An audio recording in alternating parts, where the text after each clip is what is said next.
જૂનાગઢમાં ગિરનાર રોડ ઉપર આવેલા ગાયત્રી શક્તિપીઠના પટાંગણમાં શક્તિ ચેરિટેબલ ટ્રસ્ટ તેમજ બિલેશ્વર મહિલા મંડળ તેમજ યોગેશ્વર મહિલા મંડળ તથા ગોપી મહિલા મંડળના સંયુક્ત ઉપક્રમે નિરાધાર દીકરીઓના સમૂહ લગ્નના લાભાર્થે શ્રીમદ ભાગવત કથાનું આયોજન કરવામાં આવ્યું છે।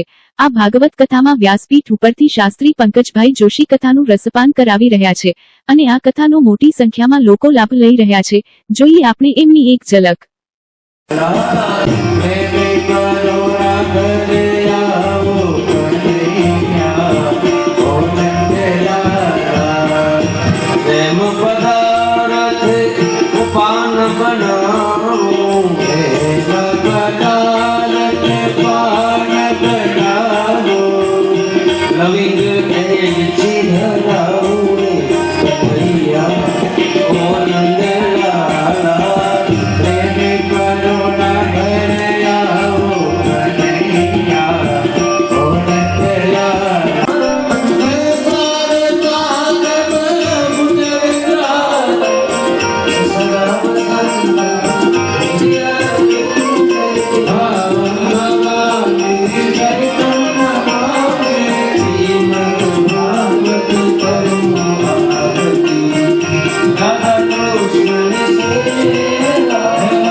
हरीश्वर महादेव की जय।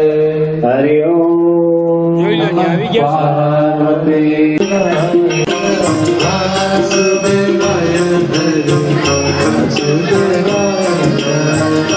ओम नमो भगवते वासुदेवाय।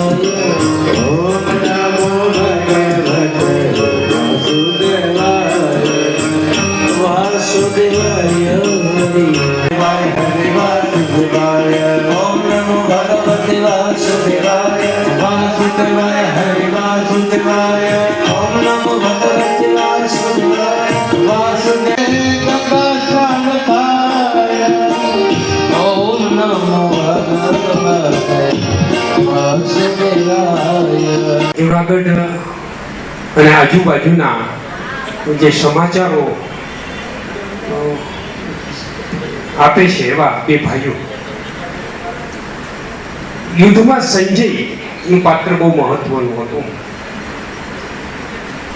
ધૃતરાષ્ટ્ર રાજા પાસે બેસીને યુદ્ધના મેદાનનું કોમેન્ટ્રી આપતા હતા, એને માહિતી આપતા હતા। હું સંજયનું પાત્ર મહત્વનું તો હું કામે ને કહું છું, એવું જ પાત્ર પત્રકારોનું હોય છે. જ્યારે આપણે કૌરવ પુત્રો જેમ જેમ મળતા જતા હતા એમ પત્રકારે રાજાની ખુશામત કરવાની નથી એવું સંજયને જ્ઞાન હતું. એટલે જે હકીકત બનતી હતી એ સંજય ત્યાં કહેતા હતા. એવા જ જુનાગઢની અંદર જે ઘટનાઓ બને છે એને એઝ ઇટ ઇઝ રજૂ કરનાર વિનુભાઈ ચંદારાણા, જે ગજાનંદ ન્યૂઝ નેટવર્ક ચલાવે છે, પત્રકાર છે એમના, એ અહીંયા ઉપસ્થિત છે. અને વલ્લભભાઈ પરમાર એ પણ પત્રકાર છે, સનાતન ન્યૂઝ નેટવર્ક ચલાવે છે. એ બંને ભાઈઓ નો હું સાક્ષી છું કે એ આ રીતે જે હકીકત છે એ જ છાપે છે અને એ જ ન્યૂઝ ચેનલની અંદર સમાચાર તરીકે આપે છે. એવા પત્રકાર માટે આપણે જોરદાર તાળીઓથી સ્વાગત કરી દઈએ. એના કરતા 4 ગણું અઘરું કામ આ કથાકાર કરે છે. હવે તમને એમ થાય કે આ દેર સલાઓને કથા કરવી ને કેમ, પણ સાહેબ આપણે બધા કથામાં બેસી ગયા છીએ. કથામાં આપણે બેસી ગયા, આપણે આયોજન છે એટલે. પણ કથામાં કથાને આપણામાં બેસાડવી ને એ બહુ અઘરું કામ છે, બહુ જ અઘરું કામ છે. એ આ કથાકારો જ્યારે કથા આપણામાં બેસી જશે એટલે ફરી પાછો આ કલિયુગ પૂરો થઈ અને સત્યયુગની સ્થાપના થશે, એમાં કોઈ શંકા નથી. બીજી વાત, આપણામાં કથા હું કામ નથી બેસતી એના માટે મારું મનોમંથન છે કે બુદ્ધ ભગવાનને એક અનન્ય ભક્ત હતા બેન એના, અને એને કીધું, બહુ વાત લાંબી છે પણ તરત ટૂંકમાં કહીએ તો, કે મારે ત્યાં પ્રસાદ લેવા પધારજો અને મને પુત્રવતીનો આશીર્વાદ આપજો. એટલે બુદ્ધ ભગવાને કીધું સારું. બીજે દિવસે ગયા. ઓલી તો સરસ મજાની ખીર બનાવી હતી કે ભાઈ પોતાના ભગવાન ઘરે પધારે છે એટલે કઈ બાકી ન હોય, હરફ એકદમ. બુદ્ધ ભગવાને એનું ટુંગડું જેને કે દેશી ભાષામાં કમંડળ દૈરું ને કીધું ભિક્ષાન દે ભૈયા. એ ભિક્ષા પાત્ર જ જોયું હતું, એની અંદર ગોબર લગાડેલું હતું, છાણ. એટલે તરત જ એને જે ખીરની તપેલી હતી બાજુમાં મૂકીને લાવો પ્રભુ હું સાફ કરી દઉં. ભગવાને કીધું કે નહીં, આમાં જ તું મને ભિક્ષા આપીશ. ત્યારે એને કીધું કે તમે કંઈક મારી પરીક્ષા કરો છો, આમાં તો હું ખીર પીસીશ ને કેટલી બધી ભાવથી બનાવી છે, ખરાબ થઈ જશે. ત્યારે ભગવાને એવું કીધું દાદા કે તે મારી પાસે કાલે જે આશીર્વાદ માંગ્યા હતા એ આશીર્વાદ મારા અંતરમાંથી નીકળે એ માટે તું પાત્રતા કેળવ, એટલે હું આપોઆપ તારે ત્યાં આવીને હું આશીર્વાદ આપીશ. આવી સરસ મજાની વાત. એટલે આપણામાં કથા નથી બેસતી કંઈક આવું કારણ. આરતીની તૈયારી થાળી જરા બાજુમાં મૂકીને 2 મિનિટ આપણે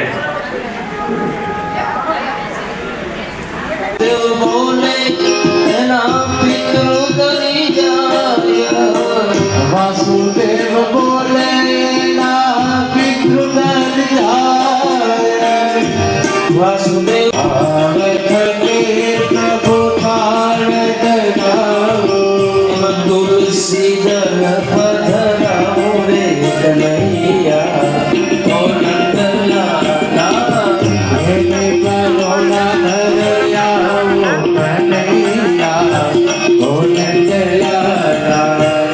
પુરુષોત્તમ સ્વામી